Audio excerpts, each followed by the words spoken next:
morning, friends. Mark Holmes here, of course, with my buddy Cowboy Joe Boo, as well as Joe Bear in the house. And as always, I want to thank you guys and you ladies for watching, commenting, subscribing, and being part of the Joe Boo Sports Report. Without you guys and you ladies, this literally does not work. So let's get open for business here, and let's wake up those football gods here on this Monday. And this is not just any Monday. This Monday is actually where the NFL is going to, this year, for all teams, start OTAs. In past years, it's been, if you have a new coach and things like that, you're able to actually start work earlier than everybody else. But this year it's different because we're still dealing with COVID and such. And for the most part, it's all going to be virtual reality workouts. Now, here's the interesting point here, is players have been able to work out at team facilities this offseason. And the Dallas Cowboys actually led the NFL, I believe, with 27 players that have been working out at the Star. So they can still continue to go to the Star for treatment, weight training, and so forth as well, but actually organized team activities, which are actually voluntary, will be done by virtual reality. Now, we've heard teams that are boycotting in-person work and stuff. There's been no word from the Dallas Cowboys and the players exactly of it. They've kept that kind of mum. But I have a feeling that the Cowboy players will be showing up at the Star to go ahead and do work. That's just my personal opinion. Most of these guys are like gym rats, and they are like family, and they do pretty much everything together. So from that standpoint, I look forward to this actually getting going, that we're actually getting something happening. That means we're turning another page of getting closer and closer to the season. In-person workout won't actually start until May. I guess the NFL will probably reevaluate where everything is with COVID at that point and then make a judgment call from there. So that's all we have as far as that goes from that standpoint. And if we have any more news or word about that, we'll bring it back to you later. But also, too, this is the NFL silly season. This is where, I'm sorry, I hate mock drafts. I hate mock drafts as much as I hate fantasy football, okay? And a lot of you will probably go, oh, how dare you? But I'm sorry. There's something about me, and maybe it's because I'm old, maybe because I came from a different generation.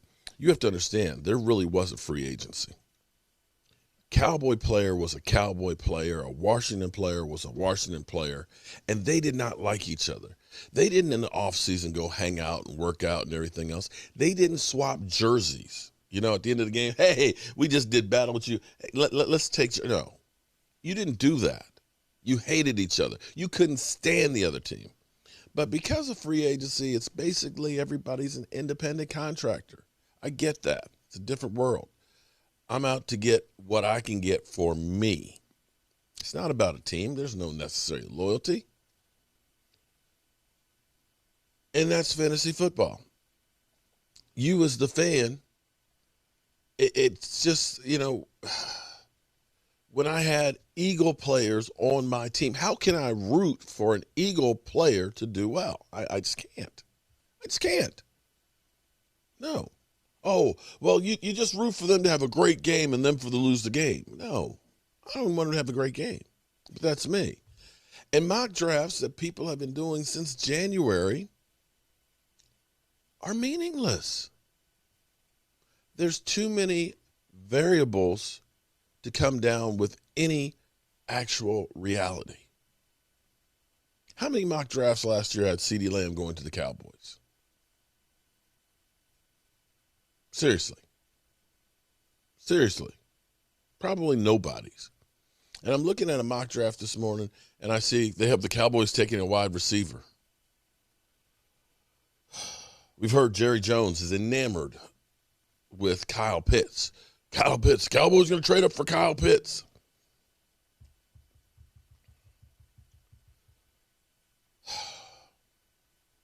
Every day, the mock drafts change. I get it. It's something to talk about in the offseason. You know, there is the void of news because we only play 17-game seasons. I get it. But for me, it drives me crazy, and that's why I'm happy that come 10 days, 9 hours, 29 minutes, and 30 seconds, we'll be actually watching the draft.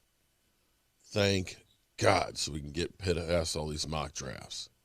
So the only thing that you can get from the mock draft right now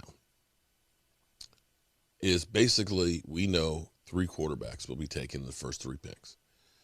San Francisco moves up to the 3rd spot, and you don't move up to 3rd to take an offensive lineman. You don't. You're taking a quarterback. From that point, who knows? Another team may decide we're going to take Atlanta's pick, and we're going to try and get a quarterback. From that point, it'll get even dicier on, will another team look and say, I'm desperate enough that I need to get into that top 10. And that may be the variable for the Cowboys. I think the Cowboys wouldn't mind moving back, even though we have 4 top 100 picks. But the reality is we need a lot of help. Okay, now as far as the rumor mill, I kept getting sent these posts and stuff about Diggs. Instagram, I can't remember her name, Chinese something or other. Anyway, did kind of a cryptic message and kind of allegations and things about him, which have since been kind of deleted. Something about her friends jumped a girl that Trayvon is dating or something. I have no idea, but it seems like it's kind of like bull crap. And I guess this is the sign of the times of social media. This is incredible that I can be here in my basement studio and broadcasting to all you people all over the place, all 5 of you.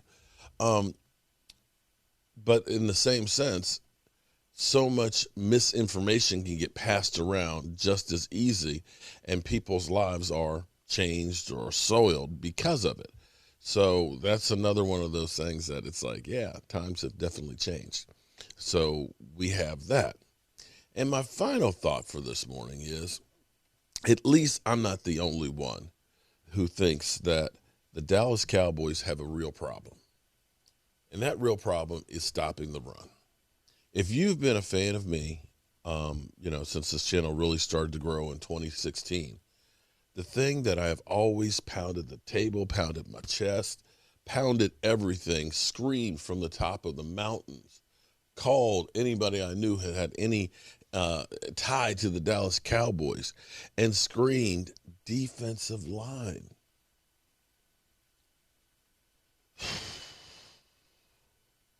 Sheldon Richardson, that's the guy I'm sitting here saying. Sheldon Richardson, run stopper. For whatever reason, the Dallas Cowboys just do not believe in mean people in the middle. The big nasties, the defensive line.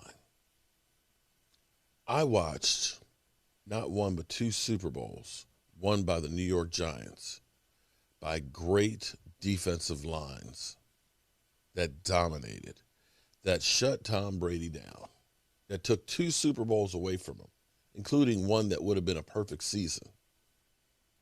You can't look at the defensive secondary that either of those Giant teams had and said they're a great secondary, that they had Deion Sanders. It was the defensive line.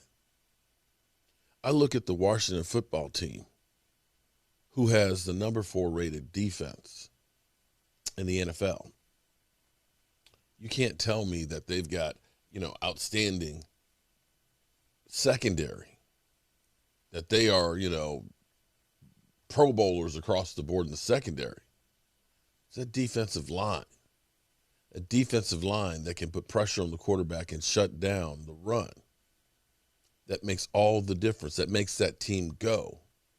We've always looked at our offensive line and said everything starts from the offensive line, protecting the quarterback and opening up holes for Zeke Elliott. Well, my friends, the same is true for defense.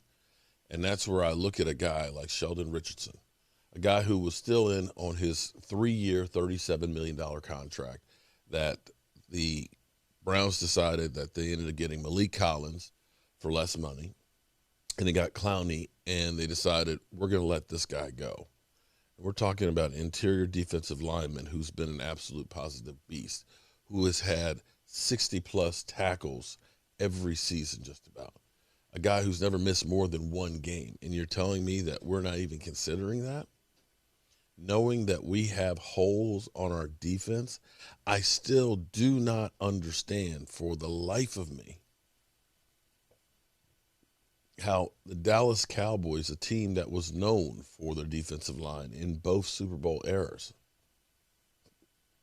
now just thinks it's passé, that anybody can just be in there. If you read this article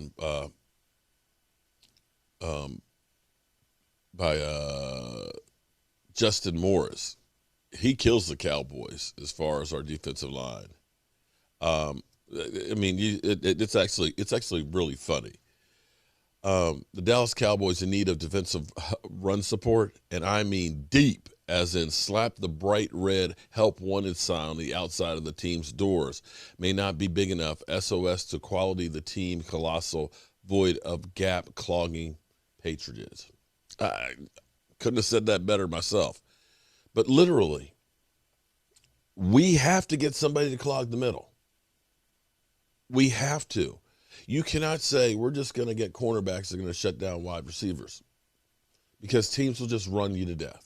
We've seen it over and over and over again. Every time there's a big game, teams just man on man just drive right down our throat. And I just don't, for the life of me, understand why the Cowboys don't pay more attention to that. You look at the Dallas Cowboys, the past, the greatness that has been the defensive line. And for us to just kind of put that on back burner, it's not going to change, guys. We're not going to get better until we take care of it. We'll see what happens in the draft. Of course, I don't expect the Dallas Cowboys to even consider Sheldon Richardson or any other free agent big defensive tackle, because that's just who they are. They're more flash and sizzle than they are substance. But we can hope, we can pray, and of course we can see you here tonight, 9 o'clock Eastern. We'll be here, as always. Our live stream is usually pretty lively, and we'll be giving away another one of our Joe Barty trophies. And I hope you guys have a great day. I got a lot of work to do, although it's raining outside, so that's going to slow down some of the work on the outdoor studio here, but we ain't got no choice. We got to get it done. I will see you guys later. Our folks here, and as always, I want to thank you all for watching, commenting, subscribing, and being part of the Joe Boo Sports Report.